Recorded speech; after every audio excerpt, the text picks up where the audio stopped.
toucheront ici. Que ta puissance les touche. Au nom de Jésus. Au nom de Jésus. Au nom de Jésus. Au nom de Jésus.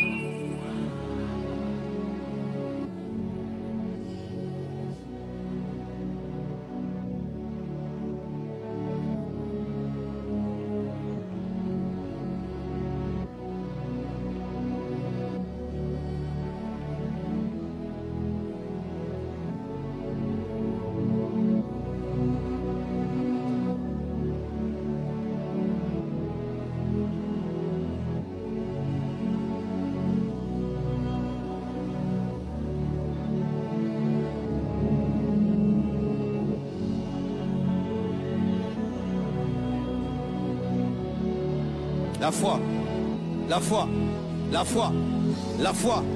Je crois que le même Dieu qui a permis qu'on puisse prendre des habits qu'on mette sur le corps de Paul et qu'on amène ces habits et les jette guérir. Et je crois que si je touche un mur et la puissance de Dieu est dessus, si un malade touche, il est guéri. Si un possédé touche, il est délivré. Je le crois, Jésus-Christ est le même hier, aujourd'hui.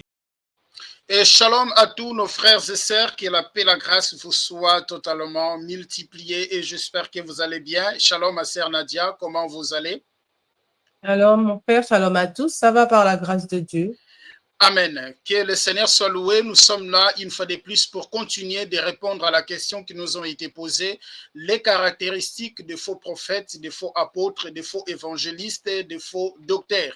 Aujourd'hui, nous sommes dans notre troisième partie depuis qu'on a commencé, mais je vais d'abord nous laisser regarder un peu cet extrait et nous allons avancer dans notre exposé. Manifestation de Dieu, pour que ta destinée soit affectée. Tant que la présence de Dieu n'est pas là, tu vas croire que ton voisin est normal alors qu'il a des esprits. Manifeste-toi, Père, manifeste-toi, Père, manifeste-toi. Protocolaire, ne bloquez pas la manifestation de l'esprit. Beaucoup de gens seront poussés vers devant ici. Poussés vers devant ici. Laissez-les. Tant que la présence de Dieu n'est pas là, tu peux croire que ton voisin est normal alors que c'est un appelé de Dieu. Tant que la présence de Dieu n'est pas là, tu peux croire que tu es dans un culte normal alors que tu es dans un culte extraordinaire. Tant que la présence de Dieu n'est pas là, tu peux croire que tu es dans le normal alors que tu es dans l'extraordinaire. Tant que la présence de Dieu n'est pas là. Contrôlez section au niveau des gradins et amenez-les ici. Père, manifeste-toi! Père, manifeste-toi! Père, manifeste-toi! Voilà, ma sœur, je pense qu'on avait déjà regardé la vidéo et je vais arrêter ici la vidéo. C'est comme je nous ai dit dans la première partie, deuxième partie. Vous savez, ce que nous sommes en train de parler, c'est vraiment important. Et je demande aux enfants de Dieu, aux élites, de ne pas négliger cet enseignement parce que ça va nous aider. Vous savez, le Seigneur Jésus nous a alertés. Pourquoi on alerte quelqu'un, ma sœur? Pourquoi on alerte quelqu'un? Pour qu'il puisse prendre garde, justement. Voilà, pour qu'il puisse prendre garde. Jésus nous a alertés afin que nous prenions garde. Alors, nous ne pouvons pas les négliger. Nous ne pouvons pas ignorer, nous devons prendre garde. Lorsque nous lisons, je nous ai donné tant de versets bibliques, déjà à l'entrée des jeux, je peux vous donner Matthieu chapitre 24, le verset 4 jusqu'au verset 5. Jésus nous a alertés, il a dit, plusieurs viendront sous mon nom, mais ils ne seront pas de moi. Voilà. Et déjà dans le verset 24, toujours de Matthieu chapitre 24, on l'avait déjà lu, il dit, ils s'élèveront. Des faux prophètes. Ils vont faire beaucoup de miracles jusqu'à tel point de séduire les élites si cela était possible. Alors, je vous ai mis en garde. Je vous ai démontré aussi les apôtres. Ils nous ont aussi mis en garde. Lorsque nous prenons Actes des apôtres, chapitre 20, le verset 29, Paul dit, après mon départ, ils entreront de lourds ravisseurs dans l'église et ces gens-là, ils n'épargneront pas les troupeaux. Ils vont introduire des sectes pernicieuses. Je vais expliquer après c'est quoi les sectes pernicieuses. Mais j'étais en train d'abord de nous démontrer les caractéristiques de faux. Et c'est là où on a commencé de faire une étude de Matthieu chapitre 7. Parce que dans Matthieu chapitre 7, le Seigneur nous donne quelques indices. Et d'autres indices, nous les trouverons dans 2 Pierre chapitre 2, les versets 1er jusqu'au verset 3e. On fera aussi l'étude de 2 Pierre chapitre 2. D'autres indices aussi, nous les trouverons dans 1 Timothée. Dans 1 Timothée chapitre 4, les versets 1er jusqu'au verset 3e, on fera aussi l'étude de tous ces versets-là que je viens de donner. Alors, nous sommes d'abord dans Matthieu chapitre 7, à partir de son verset 13 jusqu'au verset 23. C'est là où le Seigneur lui-même, le Seigneur Jésus-Christ, Yehoshua HaMashiach, nous a donné l'indice. Il nous a avertis, il nous a alertés. Pourquoi? Parce que lorsque vous arriverez là-bas, vous ne direz pas que c'est ce pasteur qui m'a menti. C'est ce pasteur qui m'a trompé. Non, parce que je vous ai donné les avertissements. Je vous ai donné les avertissements, mais vous avez négligé les avertissements que je vous ai donnés. Vous êtes resté dans la parure, vous êtes resté dans du fanatisme, vous êtes resté dans du suivisme, mais vous n'avez pas regardé ce que moi je vous ai dit, ce que moi je vous ai écrit. Parce que les gens seront jugés selon ce qui était écrit dans les livres, selon ce qui est écrit dans les livres. Alors je vais balancer ici la Bible, ma sœur, et nous allons avancer. Alors, en prenant même la Bible, déjà dans Matthieu chapitre 7, qu'est-ce qui est écrit là-bas? Matthieu chapitre 7, on va prendre à partir de son verset 13. Regardez ce qui est écrit jusqu'au verset 23. Jusqu'au verset 23, je vais le sélectionner jusqu'au verset 23 ici. Alors, il est écrit ceci. J'aimerais dire aux frères et sœurs, vous allez dire, bon, Matthieu chapitre 7, je connais déjà, je l'ai déjà lu. Ah oui, tu l'as déjà lu. Mais il y a des choses que nous ferons sortir ici. Peut-être tu n'as pas eu le temps de l'examiner. Et en nous écoutant, vous allez comprendre beaucoup de choses. Ne minimisez pas cet enseignement. Entrez par la porte étroite, car large est la porte, spéciaux, et les chemins qui mènent à la perdition. Et il n'y a beaucoup qui entrent par là. Mais étroite est la porte resserrée, les chemins qui mènent à la vie, et il n'y a peu qui les trouvent. Je nous avais expliqué, il y aura un moment, on commencera de parler sur les paraboles parce que c'est une parabole. Là, on va expliquer cela parce qu'il y a beaucoup de choses là-dedans à expliquer. Alors, on va vite dans le verset 15. Dans le verset 15, il est écrit, « Gardez-vous de faux prophètes. Ils viennent à vous en vêtements de brebis, mais au-dedans, ce sont de loups ravisseurs. » Donc, quand on dit « Gardez-vous de faux prophètes », donc, on sous-entend, il y a aussi des vrais. OK? Parce qu'il ne peut pas y avoir de faux où il n'y a pas de vrais. Maintenant, à qui le Seigneur donnait, mettait en garde? Ses disciples. Ses disciples n'étaient pas des faux, mais ses disciples étaient des vrais. Est-ce que je me fais comprendre? Ses disciples, vous m'entendez ma sœur? Ses disciples n'étaient pas des faux, mais ses disciples étaient des vrais. Alors il dit, ils viennent en vous en vêtements de brebis, mais au-dedans ce sont des loups ravisseurs. Vous les reconnaîtrez à leurs fruits. Qu'est-on des raisins sur des épines ou des figuiers sur des charbons? Tout bon arbre porte de bons fruits, mais les mauvais arbres portent de mauvais fruits. Un bon arbre ne peut porter de mauvais fruits, ni un mauvais arbre porte de bons fruits. Tout arbre qui ne porte pas de bons fruits est coupé et jeté au feu.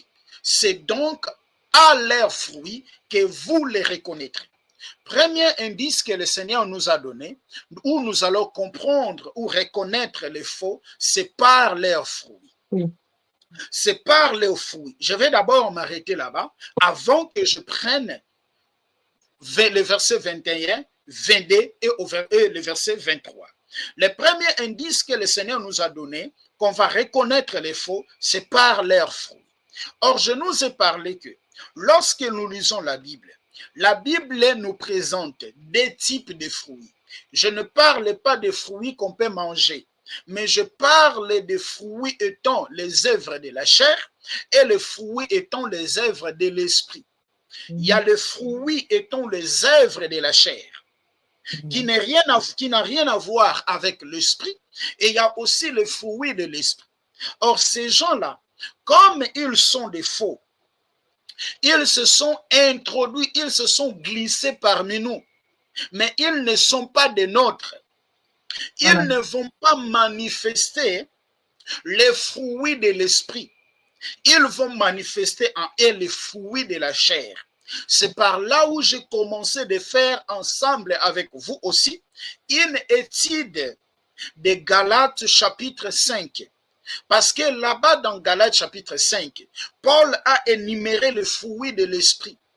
Aussi dans 1 Corinthiens chapitre 6, à partir de son verset 9, Paul également a énuméré les fruits de l'esprit. Aussi dans Colossiens chapitre 3, Paul aussi a énuméré quelques fruits aussi de la chair. C'est là où on a commencé, nous sommes arrêtés de faire cette étude ensemble avec vous pour nous faire comprendre chaque fruit de la chair que Paul a mentionné dans Galates chapitre 5.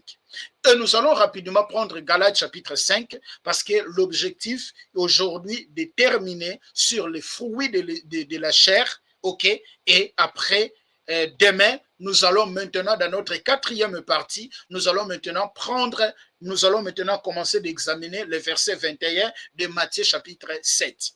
Alors, je partage Galates chapitre 5. Je ne sais pas, ma sœur, si vous me saisissez très bien. Oui. Ok. Alors, je vais prendre Galates chapitre 5, là où on s'est arrêté. Dans Galates chapitre 5, là où nous sommes arrêtés, lorsqu'on prend directement le verset 19, le verset 18 de Galates chapitre 5 jusqu'au verset 26e, on nous parle ainsi. Si vous êtes conduits par l'esprit, vous n'êtes point sous la loi. Or, les œuvres de la chair sont manifestes. Ce sont l'impudicité. J'ai expliqué le mot impudicité. Le mot impudicité en grec, c'est porneia. C'est toutes sortes de relations sexuelles illicites. On a l'adultère, on a la fornication, on a le lesbianisme, on a l'homosexualisme, on a le divorce. Donc, il y a tant de choses que j'ai démontrées. Il y a l'impureté, il y a la dissolution. L'impureté, j'ai expliqué l'impureté, c'est tout ce qui est impur. On a expliqué tant de choses là-dessus. Maintenant, il faut prendre la dissolution.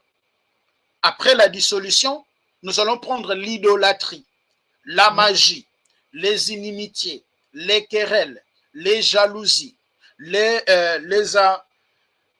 animosités. Voilà, les animosités, les disputes, les divisions, les sectes, l'envie, l'ivrognerie, l'excès de table et les choses semblables. Je vous dis d'avance, comme je l'ai dit, déjà dit que ceux qui commettent de telles choses n'hériteront point le royaume de Dieu. Maintenant, nous allons entrer dans la langue grecque, ma sœur, pour essayer de trouver la définition de chaque mot, la compréhension de chaque mot ici cité. Parce que si on n'avait pas fait ces démarches, on n'allait pas bien comprendre l'impudicité. C'est ça. Je ne sais pas si vous êtes d'accord avec moi. Oui, c'est ça. Voilà. Si on n'avait pas fait ces démarches, on n'allait pas bien comprendre l'impudicité. Parce qu'on allait justement rester dans l'idée De quoi l'impudicité? On a dit l'impudicité, voilà, c'est le fait d'avoir plusieurs hommes, c'est le fait d'aller, de se coucher avant le mariage, mais il y a tant de choses qu'on a énumérées dans l'impudicité. Est-ce que je me fais comprendre, ma sœur? Alors, on va prendre, on a parlé de l'impudicité, on a parlé de l'impureté, on va prendre la dissolution. C'est quoi la dissolution? La dissolution, le mot grec qu'on a utilisé, c'est alseia. C'est quoi alseia? Alseia, c'est justement on dit dissolution, dérèglement, l'impudicité, lixir sans bride, excès, licencier, lascivité, extravagance, libertinage, imprudence, insolence. Est-ce que vous voyez cela? Voilà. Voilà. Donc, dans dissolution, on a tout ça. Lixir sans bride, excès, licencier, lascivité, libertinage, l'imprudence, l'insolence. Donc, quand vous voyez déjà quelqu'un qui est déréglé, un pasteur qui est déréglé, un pasteur qui a de l'insolence, un pasteur qui est dans la lascivité, il faut comprendre que non, lui là, il manifeste les œuvres de la chair. Prends-moi Éphésiens chapitre 4, le verset 17 jusqu'au verset 19e, ma sœur. Ok. Éphésiens 4, à partir du verset 17. Oui, Éphésiens 4, à partir de son verset 17 jusqu'au verset 19. Oui. Voici donc ce que je dis et ce que je déclare dans le Seigneur, c'est que vous ne devez plus marcher comme les païens, qui marchent selon la vanité de leurs pensées. Ah, nous ne pouvons plus marcher comme les païens qui marchent selon la vanité de leurs pensées. Pourquoi? Parce que nous disons que nous avons été rachetés. Nous disons, nous avons été sauvés. Nous disons que nous avons connu la naissance d'en haut. Alors, si nous avons connu la naissance d'en haut, nous ne pouvons plus marcher comme les païens marchent.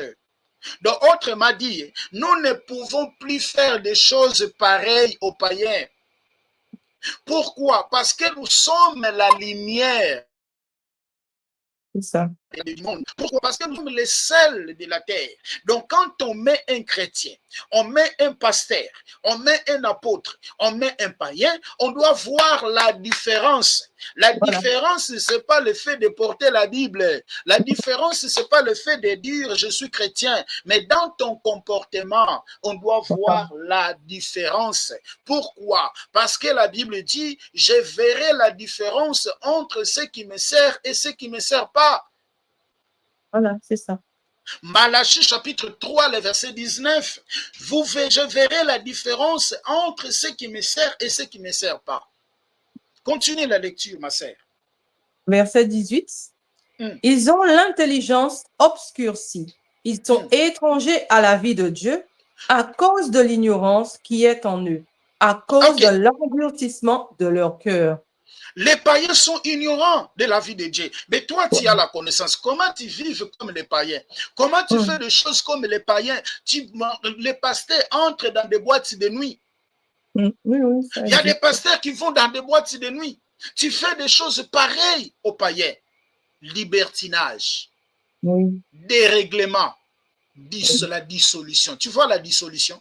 C'est pour cela qu'il est important d'entrer dans la langue grecque pour trouver des définitions. Voilà, c'est ça. C'est plus clair, en fait. C'est plus clair. Parce que je vais seulement dire dissolution. C'est quoi la dissolution? Mais les gens qui ont traduit cela, ils sont tirés, ils sont puisés dans la source. Les termes que l'auteur a expliqués dans la langue dont il sait s'exprimer. Voilà. Quand vous avez terminé, ma sœur? Non, il y a le 19. Le dernier. Prends le 19. Voilà. Ayant perdu tout sentiment, ils se sont livrés à de la dissolution pour commettre toute espèce d'impureté jointe à la cupidité. Ah, Donc, ils ont perdu toutes sortes de quoi? Tout sentiment, voilà. Ayant perdu tout sentiment, ils se sont livrés à la dissolution. Voilà, ils ont perdu tout sentiment. Pardon, ils se sont livrés à la dissolution, à la cupidité.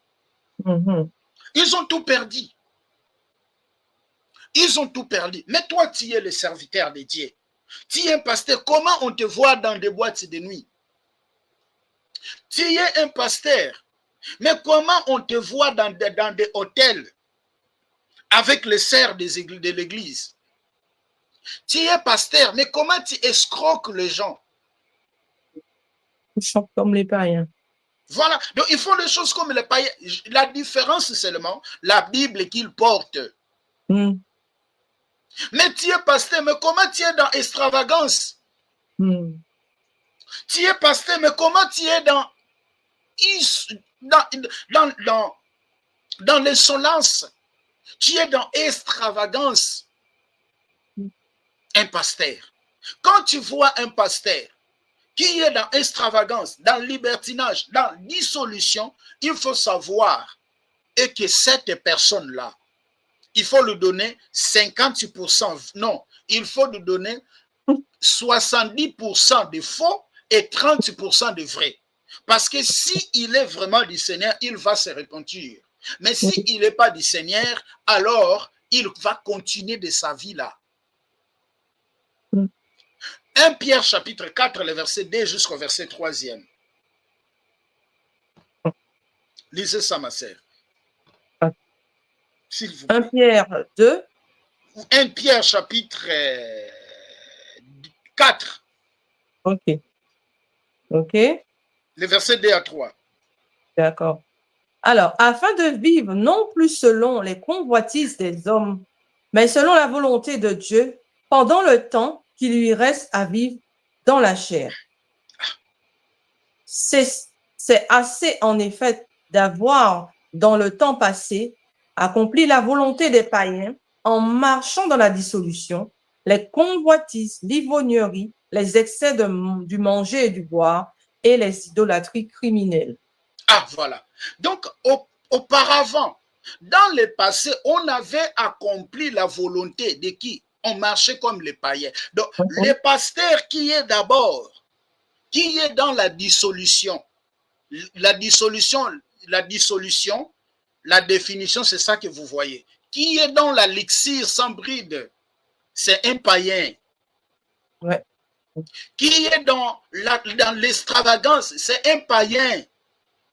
Ne regardez pas la Bible parce que tout le monde peut s'acheter la Bible. Il y a des musulmans qui ont je ne sais pas combien de Bibles dans leur maison. Tout le monde peut s'acheter une Bible et prendre un verset biblique et expliquer. Comme autrefois en Égypte, tout le monde pouvait faire un rêve. Tout le monde pouvait faire un songe. Pharaon a fait un songe. Les gens qui étaient dans la prison avec Joseph, ils ont fait le songe. Joseph aussi a fait le songe. Mais la différence était dans l'interprétation. Exact.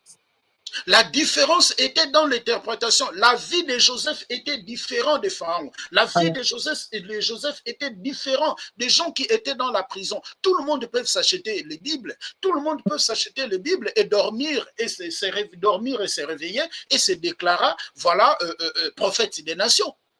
Et se déclarer, voilà, apôtre de la francophonie. Quelle bêtise. Donc, dans la francophonie, il n'y a pas de gens que Dieu a établis comme des apôtres. Je suis apôtre de la francophonie. Donc vous êtes donc quand j'entends ça, un jour je parlerai de ça. Parce que quand vous voyez déjà quelqu'un qui était pasteur, il est devenu apôtre, il faut déjà douter de son ministère. Parce qu'on ne change pas parce qu'on ne change pas le ministère comme les vêtements, comme les habits. Je suis apôtre de la francophonie. Je suis le prophète de la francophonie. Ah, donc tu es le prophète majeur de la francophonie. Prophète des nations, ils disent aussi, prophète des nations. Ça, ce sont des distractions. Alors, quand tu vois un pasteur, un apôtre, un évangéliste, un apôtre qui est dans l'extravagance, dans le libertinage, il faut savoir, il est insolent. Il faut savoir qu'il est faux. Parce que c'est les païens qui marchent comme ça. Et nous ne pouvons pas marcher comme les païens. Jude 1er, le verset 4. Parce qu'on va passer dans l'idolâtrie maintenant, dans d'autres points. Verset 4. Okay. Voilà. Car il s'est glissé parmi vous certains hommes dont la condamnation est écrite depuis longtemps. Des impies qui changent la grâce de notre Seigneur en dissolution et qui renient notre seul Maître et Seigneur Jésus-Christ. Ah, donc il y a les gens qui se sont glissés parmi nous. C'est pour cela que nous devons faire attention. Il y a beaucoup de gens qui se sont glissés parmi nous. Et aujourd'hui, les enfants de Dieu ne prennent point garde. Parce que la Bible dit, ils les entraîneront de foule et de foule. Ces gens-là ne sont pas suivis par peu de personnes, non, sont suivis par beaucoup de personnes. C'est ça, voilà. Sont suivis par beaucoup de personnes pour accomplir, parce qu'ils vont entraîner des foules et des foules, ma sœur. Alors, je pense qu'on a compris la dissolution.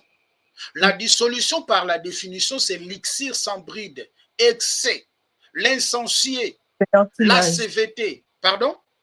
Libertinage, insolence. Voilà, libertinage, insolence, extravagance. Il y a des pasteurs qui changent les vêtements, je ne sais pas comment. Il y a un pasteur qui achète les vestes de 7 000 euros, de 20 000 euros, de 25 000 euros. Il n'y a pas des orphelins là qui plairent, qui manquent l'argent pour payer les études. Il n'y a pas des orphelins qui plairent, qui n'ont rien à manger. Mais vous, Dieu vous a donné l'opportunité de le faire. Achète même des chaussures de 500 euros ou de 200 euros ou de 300 euros. Prends l'argent, donnez aux orphelins, aidez les pauvres, aidez les veuves. Il y a des hôpitaux qui n'ont pas de médicaments. Mais tu verras un pasteur qui s'appelle aussi, frère, ma sœur, qui s'appelle aussi défenseur de la sainte doctrine, qui passe tout son temps dans des réseaux sociaux. Extravagance. De présenter ses vestes. De présenter qu'il voyage en première classe. Tu sais déjà de qui s'agit-il? C'est ça. Ça, ce sont des bêtises quand je vois cela. Ça, ce sont des bêtises. Mais si Dieu t'a accordé la grâce de voyager en première classe, mais voyage, ferme ta bouche. Les œuvres de la chair. Il y a beaucoup de pasteurs. Ils ont besoin d'une repentance sincère. Il y a beaucoup sont des pasteurs, mais ne sont pas encore convertis. Ils sont encore des païens. Parce qu'un païen aussi peut parler en langue. Un païen... Ce que vous devez savoir, tous les dons spirituels, le diable imite tous les dons spirituels. Oui, c'est ça. Spirituel que le diable n'imite pas. Tous les dons spirituels, le diable l'imite. Imite tous les dons. C'est ça, ma sœur. Alors, on était dans la dissolution. C'est pour cela que je vais aller comme ça pour que vous compreniez chaque terme utilisé ici. On a déjà parlé sur l'impudicité. On a parlé sur l'impureté. On a parlé sur la dissolution. On va maintenant prendre l'idolâtrie. Parce que pour beaucoup de gens, l'idolâtrie, c'est... Quand on parle de l'idolâtrie, beaucoup de gens voient déjà l'Église catholique. Hein? Quand on parle de l'idolâtrie, beaucoup de gens voient l'Église catholique. Oh, l'idolâtrie va même loin que les images. Oui. Eidololatria. En grec. Eidololatria. L'idolâtrie. L'idolâtrie va même loin que les images. Qu'est-ce qu'on dit ici? les cultes de faux dieux, idolâtrie, exploits sacrificatoires tenus en honneur de faux dieux, avarice, comme un culte à Mammon. Est-ce que vous le voyez? Avarice aussi, c'est aussi l'idolâtrie. Ouais. On dit comme un culte à Mammon. Il y a des pasteurs qui aiment de l'argent. Oui. Plus que, je ne sais pas. Il y a des pasteurs qui adorent de l'argent. Lui, pour lui, c'est l'argent, ma sœur. Lui, pour lui, tout c'est l'argent. Idolâtrie, ce n'est pas seulement le fait d'adorer les statues. Ce n'est pas seulement le fait d'adorer les statues. Lorsque vous prenez, vous mettez quelque chose en premier position. Avant Dieu.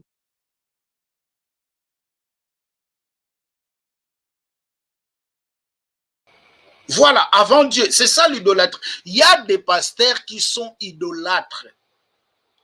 Ils idolâtrent l'argent. Ils sont pides. Ils sont dans l'avarice. Mais il est pasteur. Je vais vous montrer seulement l'exemple d'un. Et nous allons avancer. Écoutez ça. On verra si tu pourras les quantifier. Je sais que vous le connaissez. Tu as donné 15 000 € de dîmes et des offrandes. Dans ton ministère, j'exige que tu me les rembourses. Oui, moi je l'ai vécu.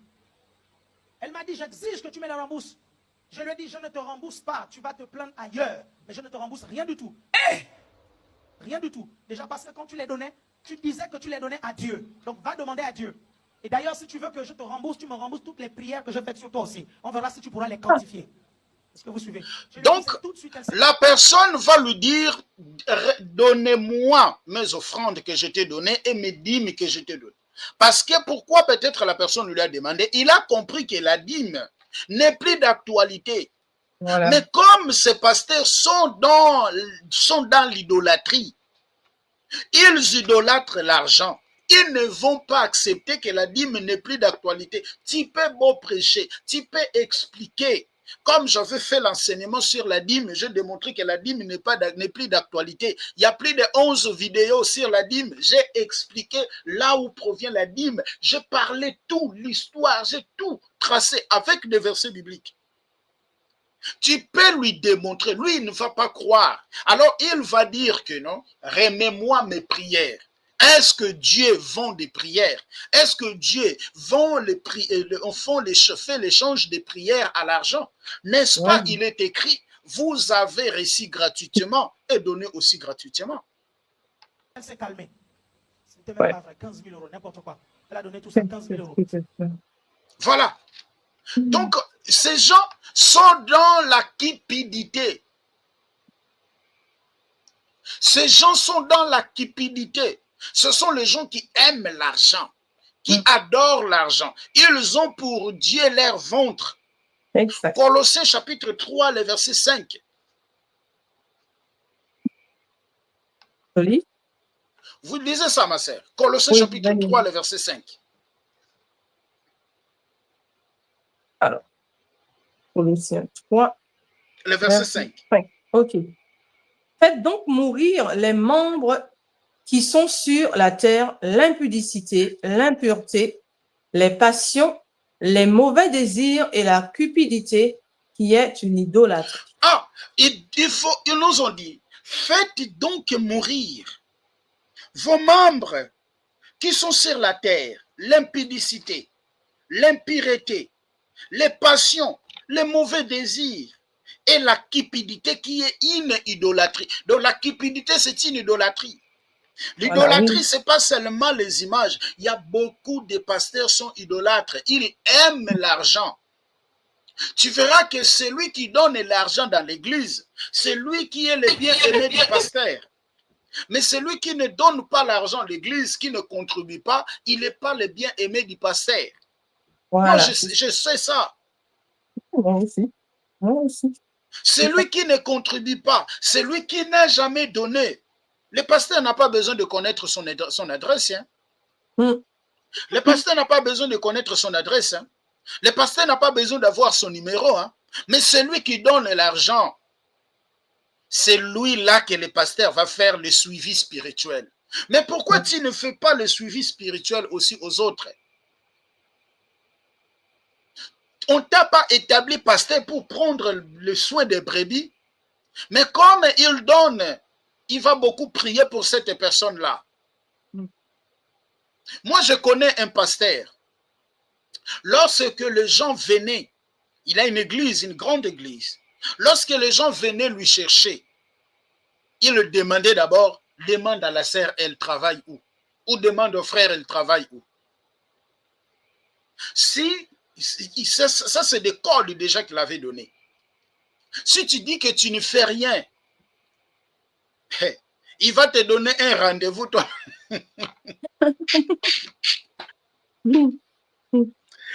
Il va te donner un rendez-vous pour lui voir. Toi-même, tu vas te casser. Des mois. Mais si tu dis que je travaille dans telle entreprise, je vends, je fais du commerce. Ah, ma sœur, là, il va te donner les rendez-vous. Là, il y a les cahiers. Oui. On va mettre ton nom dans la liste. Et les rendez-vous sont payants. Les rendez-vous sont payants. Les idolâtres.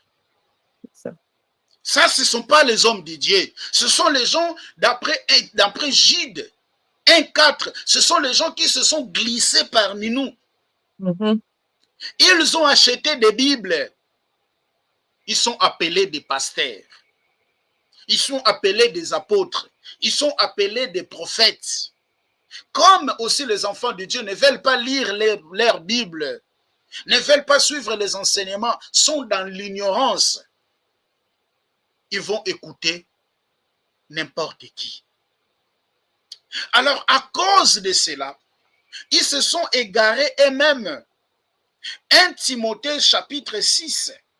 C'est pour cela que je vous avais dit, ma sœur, vous avez posé, c'est une question vraiment qui est vaste. Il faut l'expliquer et décortiquer point par point. C'est ça.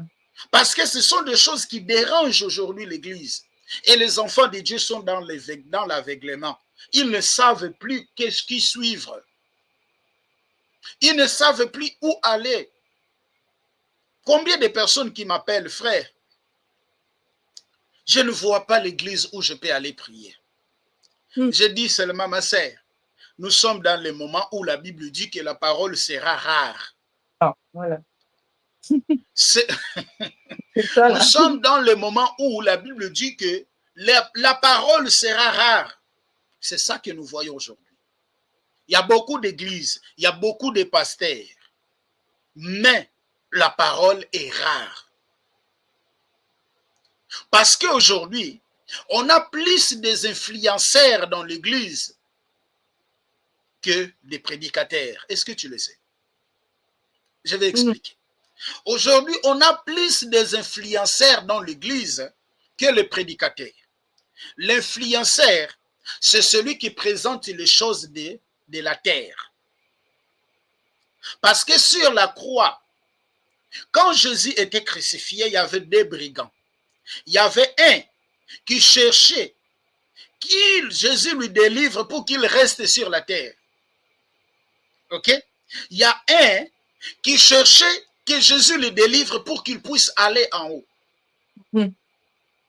Alors, les prédicateurs sont comme les brigands là, qui cherchaient à aller en haut. Les prédicateurs, ce sont les gens qui présentent le royaume, qui ne présentent pas les choses d'en bas, mais qui présentent les choses d'en haut. Colossiens chapitre 3, les versets 1er jusqu'au verset 4e. Nous sommes ressuscités avec lui. Nous sommes morts et ressuscités avec lui. Et cherchons maintenant les choses d'en haut. Vous pouvez les lire, ma sœur. Oui, Colossiens. Où notre Seigneur est assis.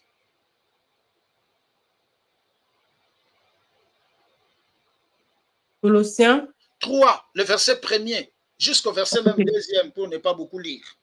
Ok. Si donc vous êtes ressuscité avec Christ, cherchez les choses d'en haut, où Christ est assis à la droite de Dieu.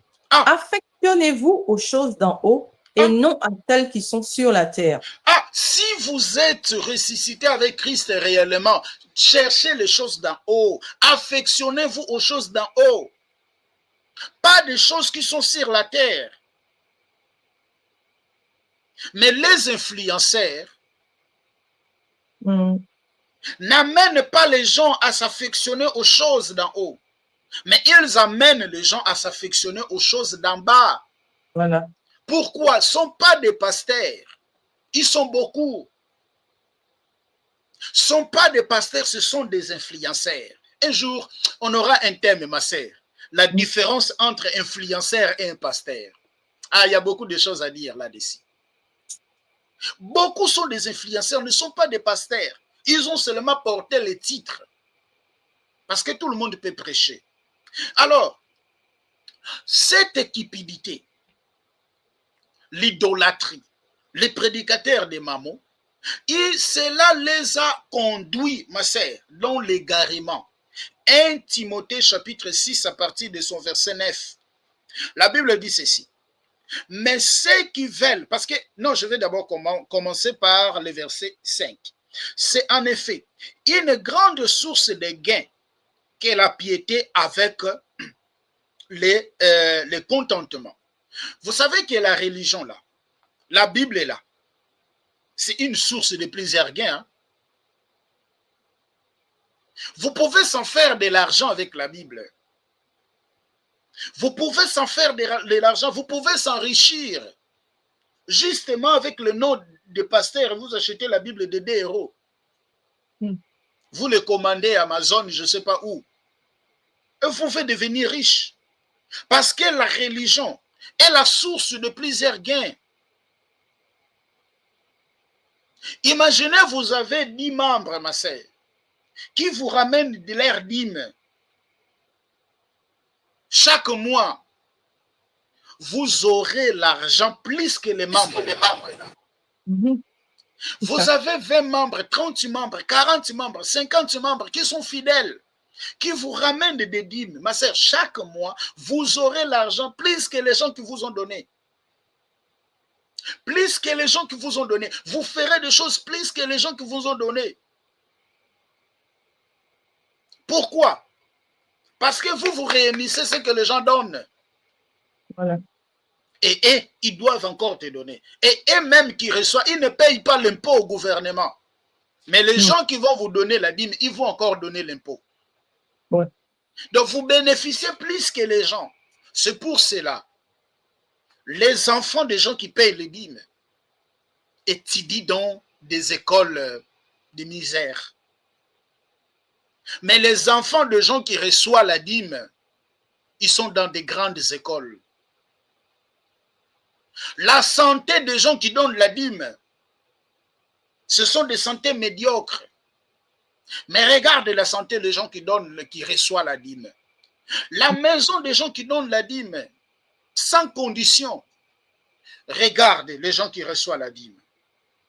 Et vous me dites, moi, que ce sont des serviteurs de Dieu. Non, j'arrive, ma sœur. Vous voulez me faire croire, moi, que le Seigneur a fait grâce de comprendre les Écritures, que ce sont les serviteurs de Dieu. Non. Non. Non. Non. Ce ne sont pas des serviteurs de Dieu. Ce ne sont pas des serviteurs de Dieu. Parce que quand quelqu'un voit son frère dans la difficulté et il ne lui soutient pas, non, ce n'est pas un serviteur de Dieu. Je vais vous rencontrer quelque chose rapidement. Il y a une sœur qui m'a contacté. Elle est en... Je ne dirai pas le nom. Bon, je dirais seulement elle est à Burkina Faso, mais je ne dirai pas son nom.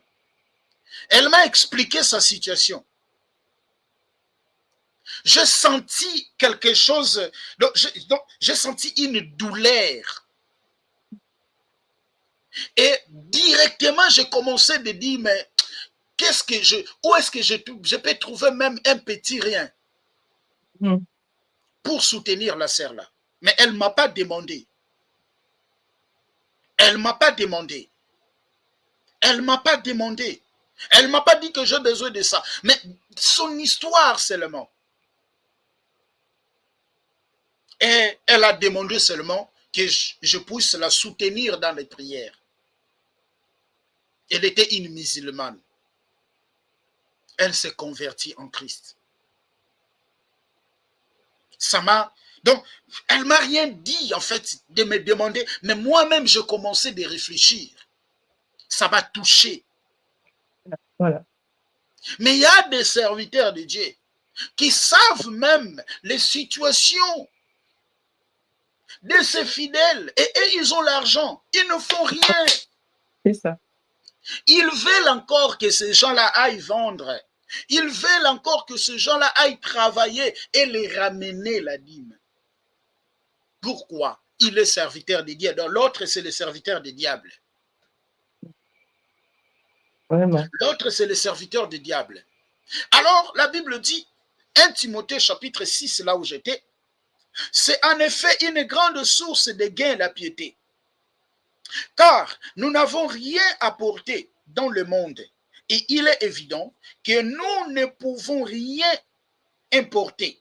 Si nous avons la nourriture et les vêtements, cela nous suffit. Paul ne cherchait pas beaucoup. Il dit à Timothée, Timothée, si nous avons la nourriture et les vêtements, cela nous suffit. On n'a pas besoin de ça, des costumes de 25 000 euros, des costumes de 7 000 euros, des costumes... Mais si tu as cet argent-là, allez aider les gens. Aide les gens qui souffrent, aide les gens qui sont dans des situations difficiles. Est-ce que je me fais comprendre? On dit maintenant le verset 7. Car, non, le verset 9. Mais ceux qui veulent s'enrichir tombent dans la tentation, dans les pièges et dans beaucoup de désirs insensés et pernicieux qui plonge les hommes dans la ruine et la perdition. Il y a beaucoup de désirs insensés et charnels. Ils ont beaucoup de désirs insensés et charnels parce qu'ils veulent s'enrichir. Comme ils veulent s'enrichir, ils ont des désirs ils ont des désirs charnels. Il faut bien habiller. Je n'ai pas dit qu'il faut pas bien t'habiller. Non, je n'ai pas dit ça. Ils habillent avec des vêtements de marque qui coûtent 30 000 euros, 25 000 euros. Il y a des pasteurs qui portent des chaussures de 30 000 euros, de 25 000 euros. Mais toi-même, le fidèle, je connais un pasteur. Lui, il faisait la, comment on le dit ça? Bon, corrige mon français, hein, si je ne le dis pas bien. Qu'est-ce que le pasteur faisait? Ils allaient dans des boutiques, des gens qui vendent les habits, on lui connaissait des gens. Il empruntait les habits et il donnait à la fin du mois. Il empruntait les habits pour lui et pour sa femme. Chaque jour, il faisait des crédits, voilà. Crédit, mais lui, il ne travaille pas. Les pasteurs fait des crédits, mais il ne travaille pas. Mais il est sûr qu'il aura l'argent. Oui, c'est ça. Il est sûr qu'il aura l'argent parce que fin du mois, là, on ramènera des dîmes. Dîmes et les offrandes de je ne sais quoi, là. Ah, voilà. On parlera de ça lorsque je commencerai de parler sur les enseignements. Ah, parce qu'on a livré et le blé. Je dois expliquer les livrets et je dois expliquer le blé. Lui, il fait crédit les habits pour lui et pour sa femme. Donc, chaque dimanche, ils ont des vêtements neufs. Mais ils ne travaillent pas. Mais il dit à la personne qui va lui donner les habits, hein, oh, t'inquiète, fin du mois, je donne. Fin du mois, je vais régler ça. Ça, c'est rien. Parce qu'il sait que les gens vont aller travailler à la fin du mois, ils vont lui ramener leur dîme. Parce que ça, c'est dit, ça, c'est mon droit.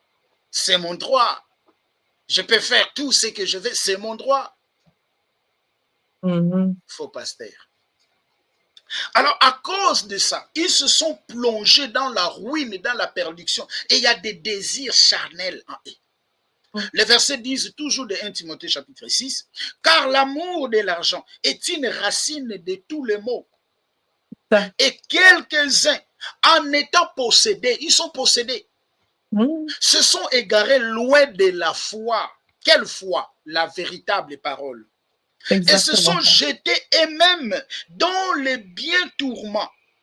Pour toi, homme de Dieu, fuis ces choses. Paul exhorte Timothée, Timothée, fuis ces choses. Et cherche la justice, la piété, la foi, la charité, la patience, la douceur. Est-ce qu'ils ont ça? Paul dit, Timothée, mon fils, fuis ces choses-là. Toi, cherche la piété, cherche la patience. Ah ouais, ça. Cherche la piété, cherche la douceur, cherche la charité, cherche la foi. Pas la foi des Hébreux chapitre 11, hein, parce que la foi des Hébreux chapitre 11, de croire aux choses qu'on ne voit pas, qu'on espère, ça arrivera, ça c'est la foi de tout le monde. Voilà.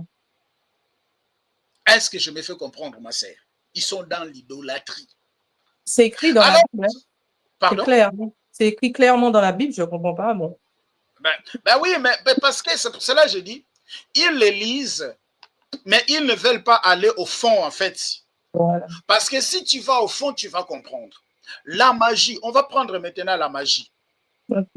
La magie,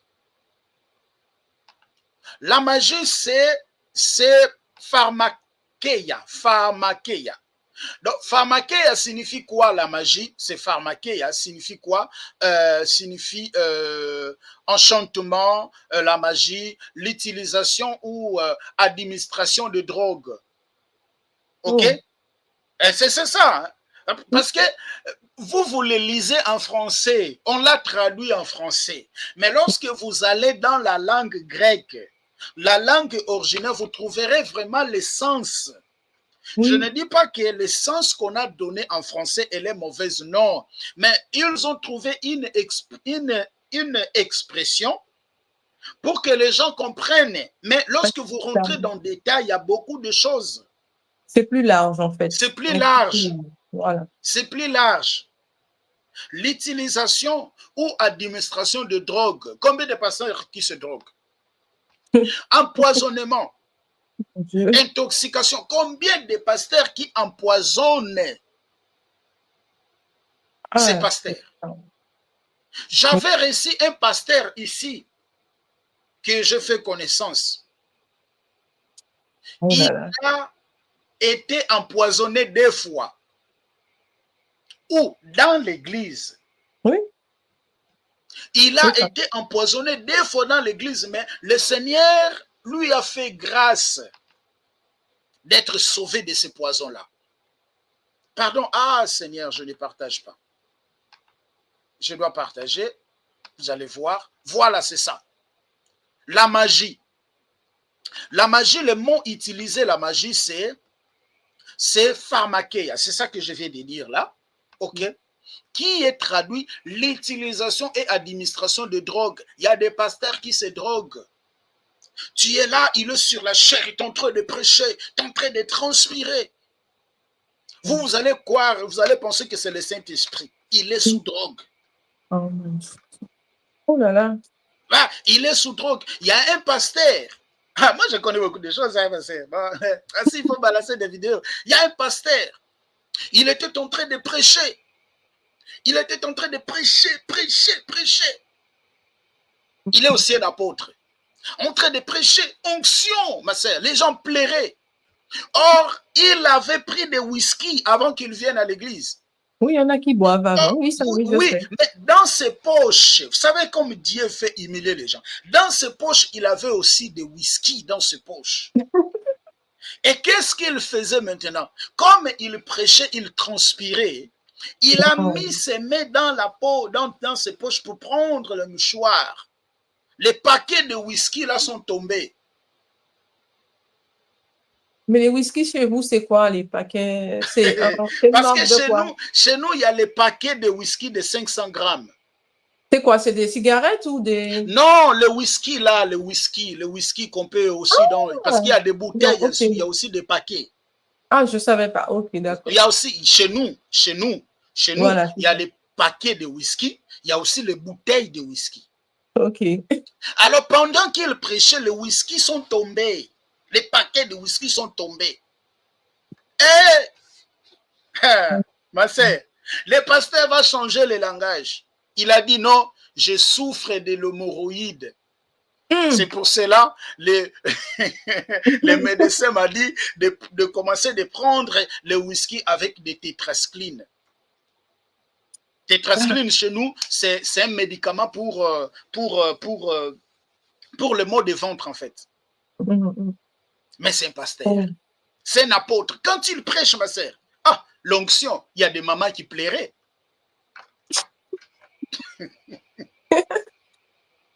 Apôtre Tatou, on l'appelait apôtre Tatou.